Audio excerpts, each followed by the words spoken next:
As we continue on with our Brave series today, all the pastors had an opportunity to come up and talk to you and just kind of challenge you on being brave and living a life full and free and bold.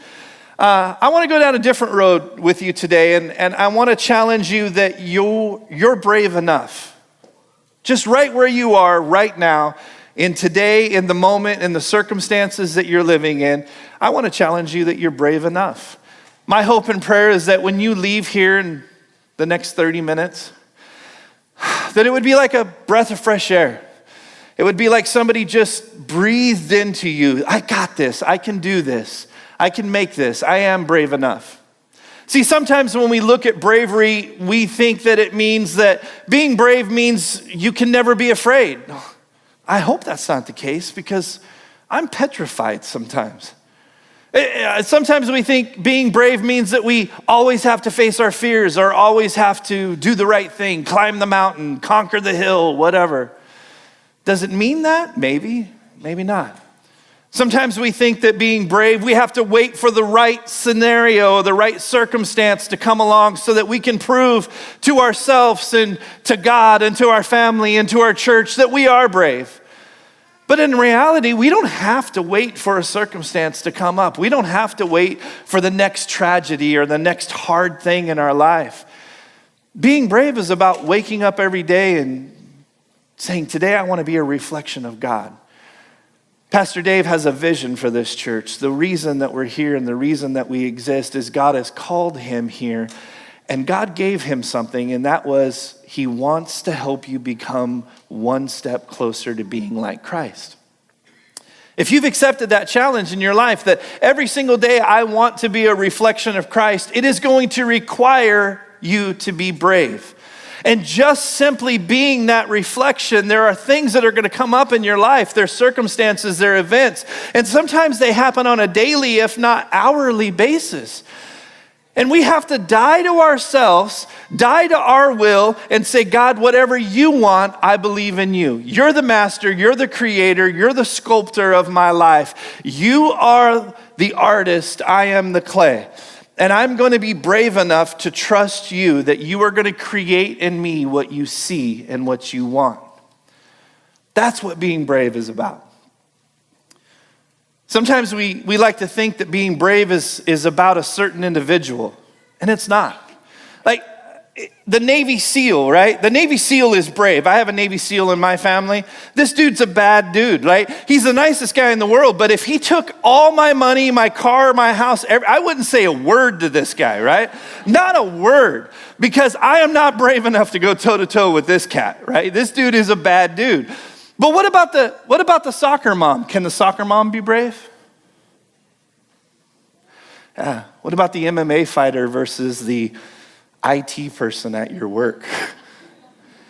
Can the IT person be brave? Can the kindergarten teacher be brave? Can the 15-year-old kid be brave? Do you have to be the firefighter that runs into the burning building? Do you have to be the police officer that takes their life into their own hand when they put the badge on every day? All those people are brave. But sometimes we think that bravery is just reserved for them. My challenge to you today is that you are brave enough. You are brave enough, and you have everything you need to be brave every single day. One of my favorite stories in the Bible is about Mary, the mother of Jesus, being invited to come to a wedding. Back in those days, weddings were not like they are today. Wedding happens on a Saturday at 1 o'clock. You get there at 12:30. They do the little ceremony. They exchange rings. They kiss. You go to the reception hall. You wait for them to get there. They cling the glasses and eat the cake and dance the dance. And at 11 o'clock, you're headed home. Back in the day, Jewish culture, weddings lasted 4, 5, 6 days. Like, it was a party, right? It was not this little quick thing. It was a big deal. They took it very, very seriously. There was a lot of different things that had to happen. Like the wedding would always take place late at night because there was a time for feasting before. And then the husband or the dad of the bride would parade his daughter through the streets, and everybody would come out and, oh, you're getting bride. Yeah, there's going to be a party. It's going to last 5 days. Come, right?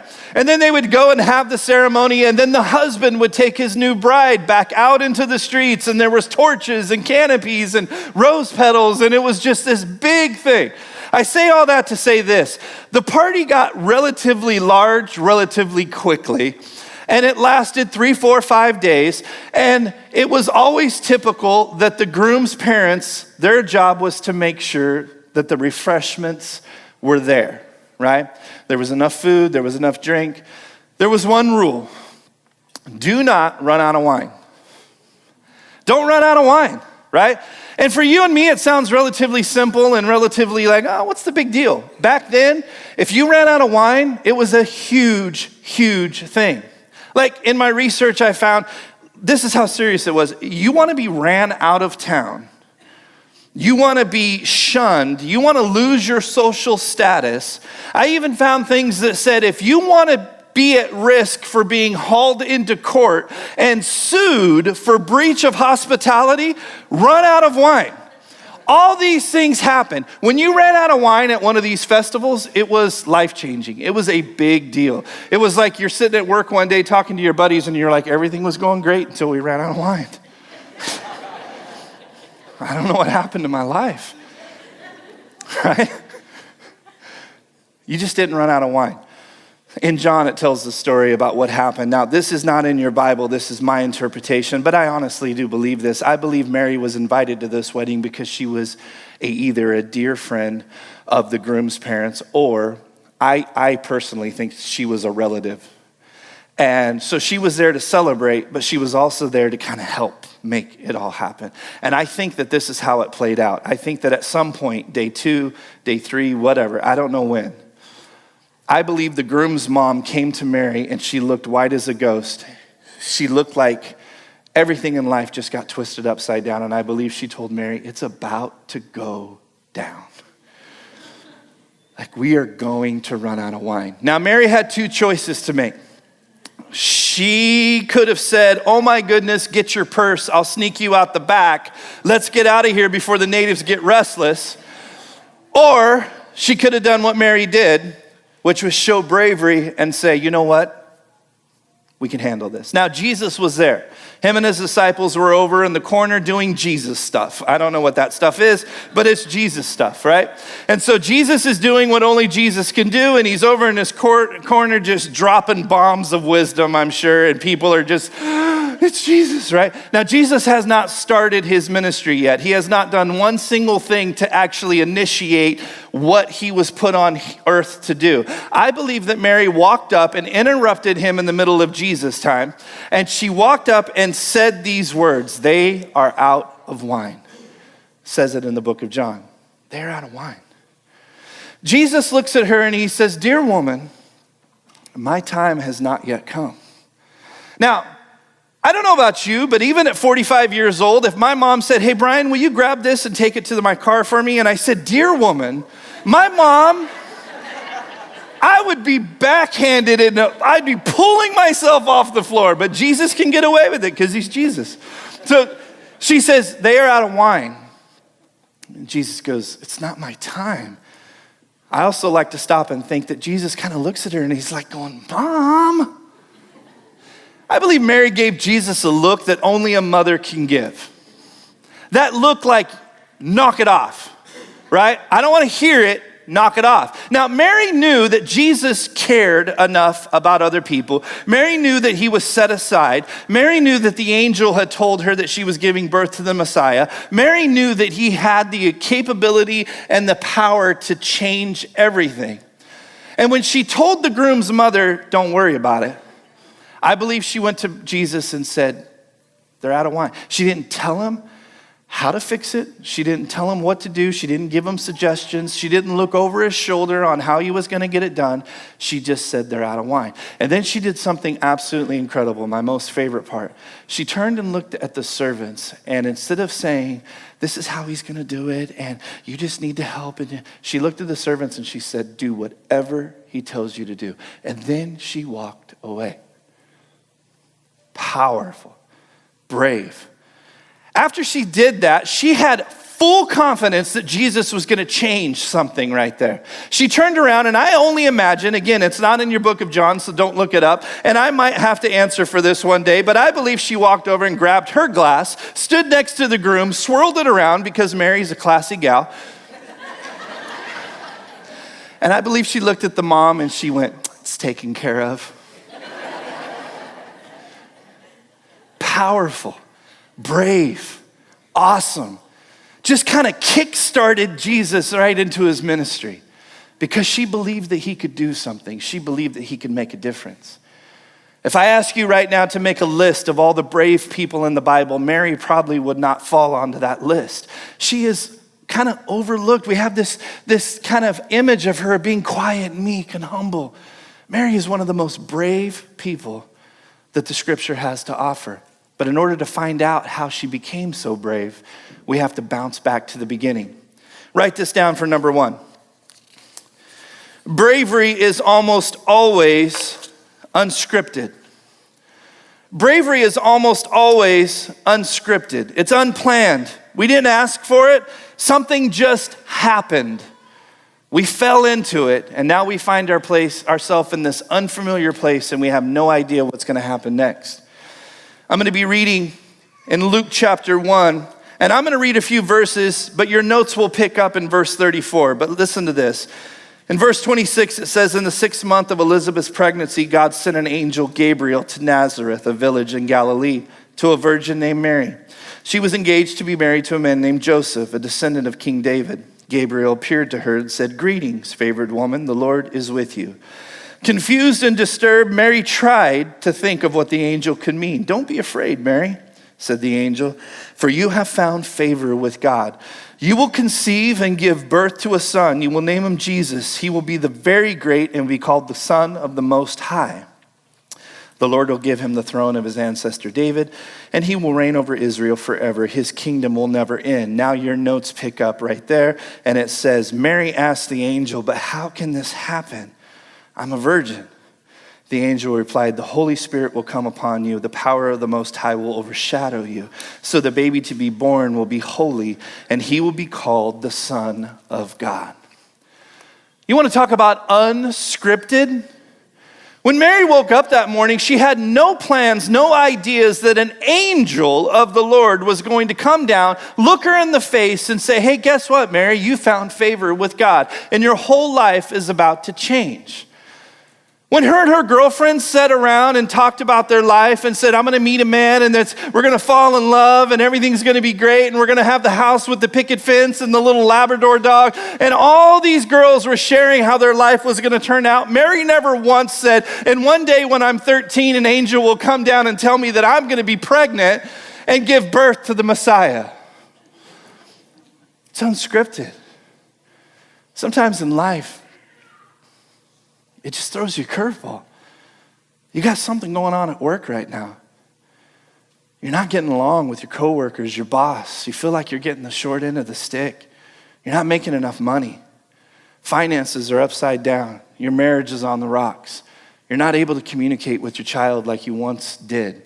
You're worried about a family member. You're worried about a friend. You're worried about something that's going on. Your health is bad. It took a turn for the worse. You have someone in your life that you care deeply about that's in trouble. And you're like, "I didn't ask for this. I didn't write this script. I just fell into it." Pastor Brett said this a few weeks ago. Pastor Dave said it last week. That moment that we all face where you go, "I've never been here before, and I don't know what to do next." That's when that bravery kicks in, because you have one of two choices. You can retreat and hide and cower down and say no and try to hang on with all you've got. I tell my students all the time, the more you hang on to this idea of control, the more you're deceiving yourself, because control is an illusion. You are never truly in control of your life. You're not. You don't know what tomorrow is going to bring. I know of somebody that's sitting in the crowd with you right now that an hour ago, their entire life got flipped upside down. Their entire life. And instead of running away and hiding and retreating, they said, "We need to be here now." That's a true story. Mary could have retreated and reacted negatively. She could have weighed her. Think, God has found favor on you. Awesome. God is with you, Mary. Awesome. God has plans for you, Mary. It's so great. But at the same time, what was her family going to think? What was the town going to think?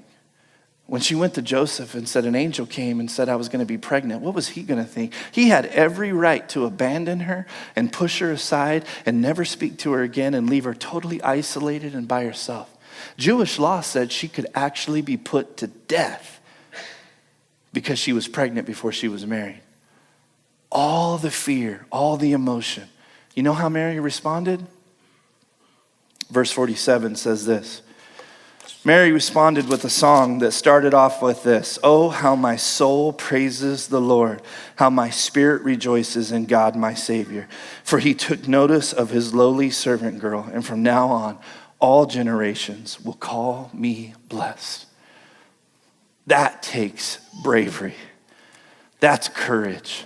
To say, not my will, but yours. I don't know how it's going to play out. I don't know how it's going to turn out. I don't know what to do next, but I am going to take it one day at a time and believe that you're the master, I'm the servant. You're in control, I'm just being led. And I'm going to put all my eggs in your basket. I'm all in. That takes bravery, man. That takes bravery. Maybe God's asking you to do that with something that's going on in your life right now. I don't know how it's going to play out, but I'm all in. I was talking to my buddy, my partner, junior high assistant leader, Daniel, just a few minutes ago, and Daniel said, sometimes being brave just means putting one foot in front of the next, just taking one more step, one more step, one more step. Life is unscripted, man, and it takes bravery. Write number 2 down. Fill this out for point number 2. Bravery is usually unfamiliar. It's a lot like unscripted, but unfamiliar is just slightly different. It's like, this isn't the way I envisioned it happening. I am totally out of my comfort zone here. When God said go, or God said do, in my mind, I played it out a certain way and I thought it was going to happen like this, but it's unfamiliar. It's not happening like that. This is totally not the way I expected it to be. I just got done with water ski camp. Me and the team took 35 students to our summer camp, and it happened to be at Lake Shasta. A little bit of history just so you can follow along. I hired a team called Sunshine Ministries. This is their ministry. This is what they do. They take churches to Lake Shasta. You live on houseboats, and you ski and hang out during the day. And then at nighttime, you get to quiet things down. And as the sun's setting, get your guitar out, sing some worship songs, crack your word. It's amazing what God will do on the side of the lake when you don't have cell phones or TV or distractions. And that sun's setting and you open up your word. It's amazing what God will do in a student's life. So it's awesome, right? You want to go? Join the team. I'll take you next year. It's going to be great. The coolest thing that happened in all of my years of youth ministry happened last Thursday. So Sunshine came to me and said, hey, there's this place we call the waterfall. We drive the houseboats in. Everybody puts a life vest on. You jump off the houseboat. You have to swim about 50 or 75 yards and get to shore.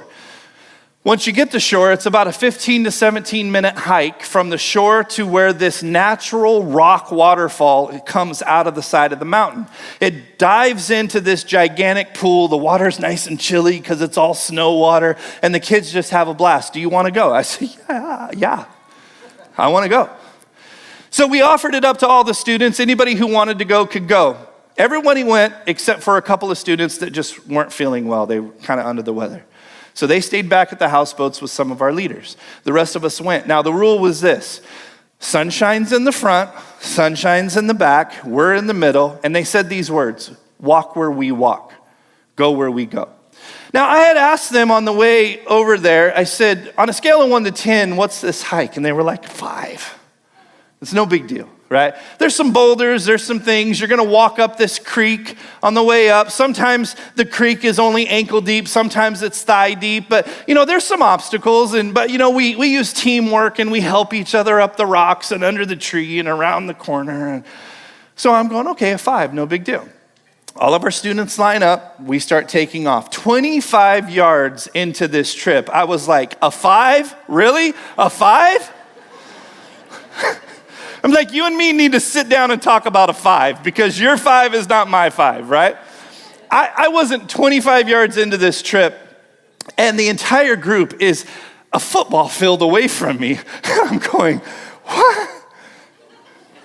I turn around and look, and standing alongside of me is a student. And I can tell in the student's face that this is totally out of their familiar zone. This is not in their wheelhouse at all. I didn't ask him to say it. I could see it in his eyes. And he was like, I said, hey, this is unfamiliar to you, huh? Yeah. I said, okay, here's the deal. I said, we got one or two choices. We can bag it right now, swim back to the boat. Me and you can play cards. We'll hang out. We'll wait for everybody to get back. No big deal. I said, or you and me can conquer this. We will, no matter how long it takes, we won't worry about everybody else getting there first. We won't worry about anybody looking at us. No matter how long it takes, we will get through this. What do you want to do? And he looked at me and he said, you go first. It was awesome, right? Awesome. I was like, yes, this is going to be so cool. And then I was like freaked out. I was like, I got to do this. Right. It took everybody about 15, 17 minutes to get up to the waterfall. It took me and this student about 45. Everywhere I stepped, he stepped. Everywhere I went, he went. There was times I reached back and grabbed his hand and had to pull. There was times that I said, hey, let's just sit on our bottoms and slide down right here. But we did it, and we got to the top. When we got to the top, the coolest thing ever, you could see it on his face. Something totally unfamiliar, something totally out of his wheelhouse. He faced it with bravery and said, I can do this. I promise you, smoke started coming out of the mountains and the Rocky theme started playing when we got to the top. It was like, bum, bum, bum, bum, bum, bum, bum, bum, bum, bum. None of the other students really even paid attention to what was going on. But for he and I, we should have erected a statue right there with his hands over the top of his head. It was life-changing. It was awesome. And it was the coolest thing I've ever experienced. Mary experienced some very unfamiliar stuff as well. Turn the page with me and let's look at Luke chapter 2. Luke chapter 2, I won't read it verbatim, but it starts off in verse 1 of Luke chapter 2, and it says that the Roman Emperor Augustus issued a decree that a census needed to be taken. So basically, paperwork needed to be signed. People needed to go and sign up and say, hey, I live here. Hey, I'm alive. Hey, I'm a part of this, right? Now, because of their circumstance and all this and that and who she was being married, they couldn't register in their own town. They had to get up and move. Now, Mary is days away from having a baby, just days. They had to travel from point A to point B. This is unfamiliar. This is not something I would choose to do. This is hard. Throw a woman who is about to give birth on the back of a donkey and walk for days to a new place just to sign a piece of paper. When they get there, very nonchalantly in verse 6, it says this, and it's on your note-taking sheet. And while they were there, a time came for her baby to be born. She gave birth to her first child, a son. She wrapped him snugly in strips of cloth and laid him in a manger because there was no lodging available for them. See how nonchalant that was? If you're not careful, you'll just read right over the top of it and just keep trucking, right? But if you stop and you look at that for a second, here's a woman that has to go to a different land. She rode a donkey to get there. While she's there, she goes into labor. She does not have a doctor. She does not have a midwife. She does not even have a mother to help her through her very first delivery. And she's 13. She's looking at Joseph like, what do we do? And if Joseph's anything like me, I would be like, I don't know. You want to talk about unscripted and unfamiliar, and then on top of it all, they can't even find a place that's clean. Check out this picture of you've seen these. You have these in your home. I hate to be the one that busts your bubble. This is a lie. See how the animals all line up right there? They're all like perfect and nobody's doing anything. Nobody's pooping or anything like that. They're all just right there and everything's clean and you got a guy in the corner playing, just giving you background music.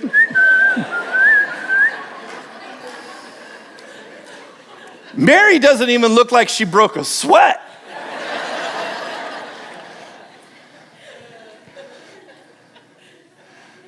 We have romanticized what Mary went through by taking the dirt and the bugs and the smell and the tears and the blood out of the nativity scene. This 13-year-old girl had it planned out in her mind how everything was going to happen. You're going to give birth to the Messiah. You're going to get the privilege of being the Messiah's earthly mother. Wow. And then the next thing you know, 9 months later, she's in a scary, dark, alone place. And if she was anything like you and me, it would have been very easy for her to go, what? God called me to do this? God asked me to, what?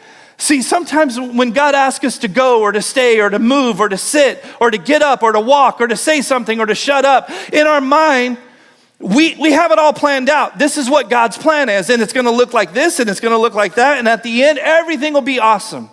But as soon as you find yourself in an unfamiliar place, as soon as you find yourself in that land that you've never been before, it's easy for you to say, where is God now? If this is the way it's going to have to be, I quit, I retreat, I'm done. Find somebody else because this is way out of my comfort zone. I'm done with this. Mary could have done that. I mean, maybe not. The baby was coming. It is what it is, right? One step at a time. It's not planned. It's way unfamiliar. My life is in your hands. I'm going to roll with it because I have no other choice but to trust in you. Write this down for number 3, and we're going to close things up.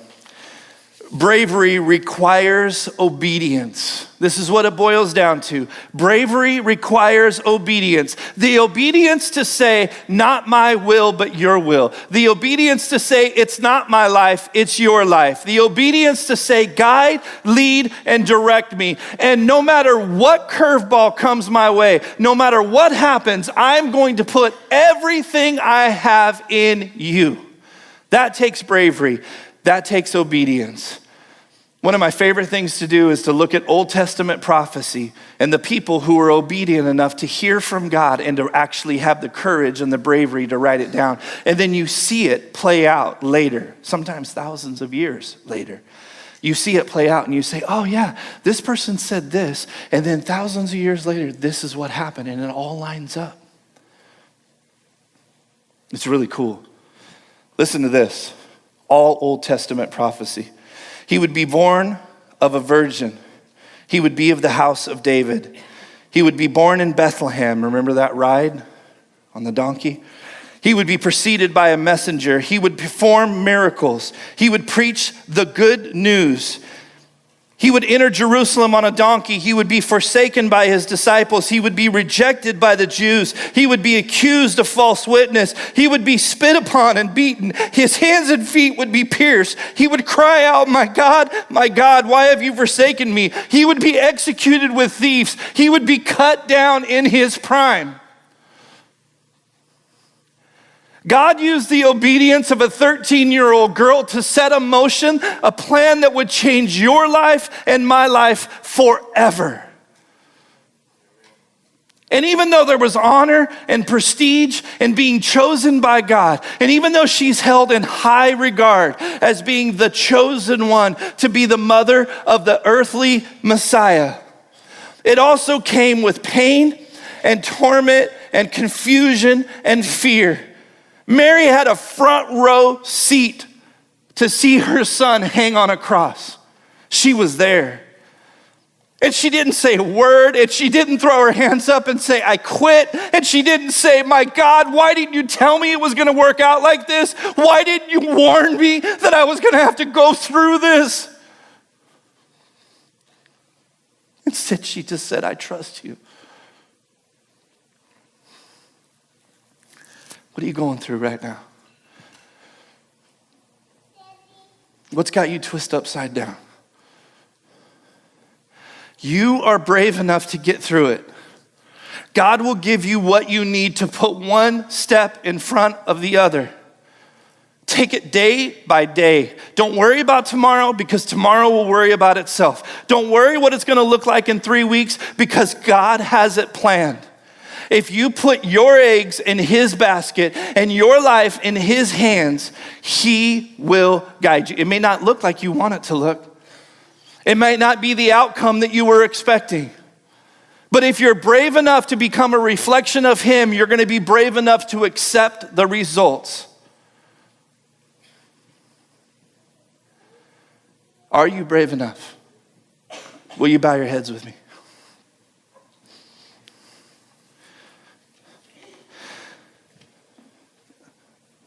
This afternoon, I just want to pray a prayer for anybody who's walking through something right now that's got them turned upside down. You weren't expecting it. You didn't ask for it. You find yourself in the middle of it and you feel weak, you feel frustrated, you feel tired. And you just need somebody to pray that God will do what only God can do. With every head bowed and every eye closed, if that's you tonight or this morning, will you just raise your hand? And I would love to pray for you. I'm not going to embarrass you. I'm not going to ask you to stand. Hands all over the place. Lord, thank you so much for the word that you gave this morning. Father, for the fact that we can put our life in your hands. Lord, that we can be brave enough. Lord, I pray for each and every person whose hand raised today, Lord, that as they're walking through something, that you will give them strength, that you will give them endurance, that you will give them stamina, that you will give them a peace that just falls over their body, Lord, that they know you're in control and they don't have to be. I pray you give them enough bravery, Lord, enough guts to just hand it over and trust that you're going to handle it. Lord, be with them, I pray, and encourage them. And I pray that as they leave today, they're lighter than when they came in. I pray that as they leave, they have a breath of fresh air, that you've got this, and all they have to do is put one step in front of the other. Lord, be with them, I pray, and thank you. Father, I ask you to just bless the rest of our day and keep us safe, Lord. Thank you for such a wonderful time celebrating you today and learning more about you. We ask these things in your name, and everyone said, amen.